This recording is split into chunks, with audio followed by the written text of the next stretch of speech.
주술. 하나님의 말씀은 갈라디아서 5장 19절로 21절입니다. 육체의 일은 분명하니 곧 음행과 더러운 것과 호색과 우상 숭배와 주술과 원수 맺는 것과 분쟁과 시기와 분냄과 당 짓는 것과 분열함과 이단과 투기와 술 취함과 방탕함과 또 그와 같은 것들이라. 전에 너희에게 경계한 것 같이 경계하노니 이런 일을 하는 자들은 하나님의 나라를 유업으로 받지 못할 것이요. 이 시간에는 주술이라는 제목으로 말씀을 묵상하겠습니다. 주술은 영적인 것으로 다른 사람에 대한 조종이자 통제여 지배입니다. 다시 말해 성령께 속하지 않는 힘을 사용하여 다른 사람을 자신의 뜻대로 따르게 하거나 움직이도록 만들려고 하는 것입니다. 이것을 심리적인 힘, 혼적인 힘, 귀신의 힘이라고 합니다. 사단은 이러한 주술을 통해서 사람들이 부자유하고 괴로워하고 무력하고 절망스러워하는 것을 좋아합니다. 그렇기 때문에 어떤 사람이 다른 사람에 대해 지배권을 행사하려고 하는 것은 미묘한 형태의 주술이여 통제입니다. 예를 들어 나와 결혼하지 않으면 죽어버리겠어. 이러한 자살 협박을 통해 상대방을 움직이려고 하는 것은 잘못된 것입니다. 만약 이러한 말에 마음에도 없는 결혼을 하거나 어쩔 수 없이 끌려다닌다면 인생이 불행해집니다. 이러한 사람은 계속해서 또 다른 협박을 통해 상대방을 조정하려고 할 것이기 때문입니다. 교회에서도 자신의 영성이 다른 사람보다 우월하다고 하면서 의식적이든 무의식적이든 통제하려는 사람이 간혹 있는데 이것도 조심해야 합니다. 주술에는 첫째, 의식적으로 행하는 주술이 있습니다. 주술을 행하는 사람은 주술자 자신일 수도 있고 실제로 주술을 행하는 사람의 도움을 받아서 상대방에게 주문을 걸거나 저주를 가하는 경우가 있습니다. 주문을 외울 때 주술사는 개인적인 물건들을 사용하기도 합니다. 머리카락이나 옷가지 등 주문에 효력을 줄 만한 품목들을 사용하는 것입니다.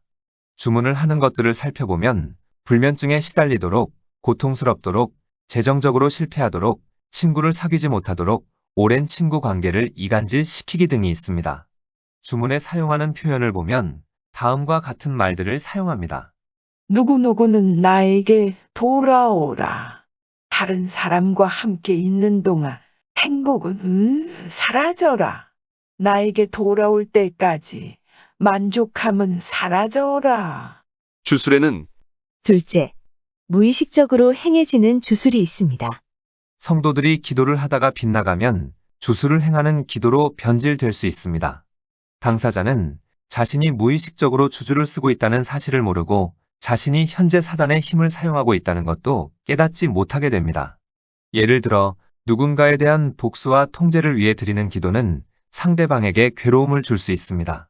만일 두 사람이 혼적으로 묶여있는 상태라면 한쪽이 무의식적으로 행하고 있는 조종과 주술로 인해 다른 한쪽은 지속적으로 압박감으로 고통을 겪게 되는 것입니다.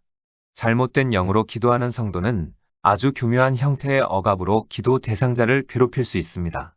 그러므로 우리는 우리가 드리는 기도가 하나님의 뜻에 맞는지 점검할 필요가 있습니다.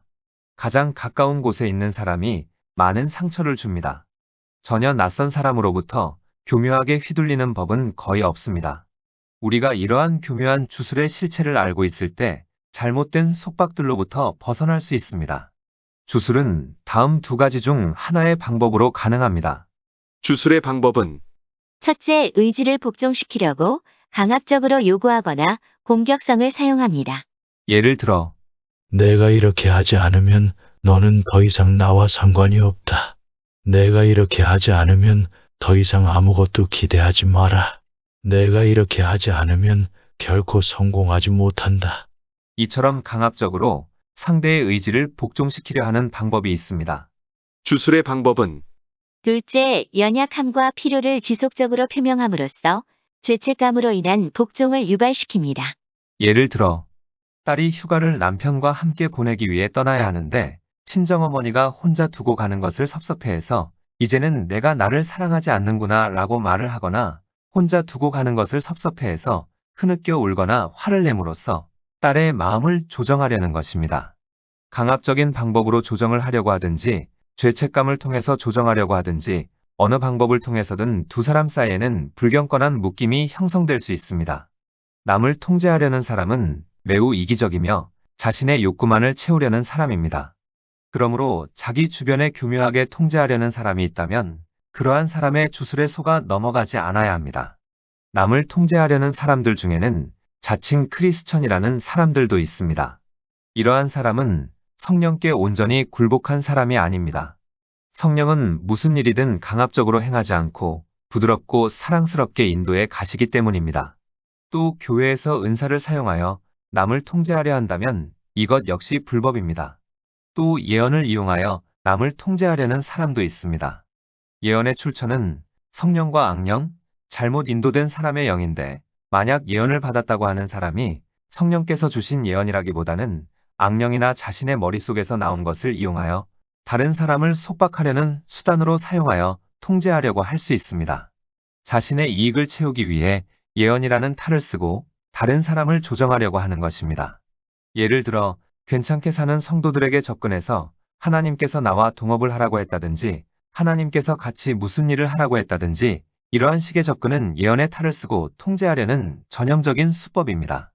대표적인 사람이 사입이나 이단의 교주들입니다. 또 사입이나 이단은 아니더라도 교회 내에서도 이러한 일들이 일어날 수 있기 때문에 모든 것을 잘 분별해야 합니다. 이외에도 선물을 주고 통제하려 하거나 도움을 주고서 통제하려고 할 수 있는데 이러한 것들을 잘 분별해서 고통당하는 일이 없어야 합니다. 그리고 반대로 자신이 다른 사람을 통제하려고 불건전한 방법을 사용하지는 않는지 생각해 볼 필요가 있습니다. 기도하시겠습니다. 하나님, 의식적이든 무의식적이든 다른 사람이 사용하는 주술에 속지 않게 하시고 우리 역시 불건전한 방법으로 다른 사람을 통제하려는 우를 범치 않게 하옵소서. 예수님의 이름으로 기도드립니다. 아멘. 하나님께서는 내 형편이 어떠하든 내 신분이 무엇이든 무슨 죄를 지었든 변함없이 나를 사랑하십니다.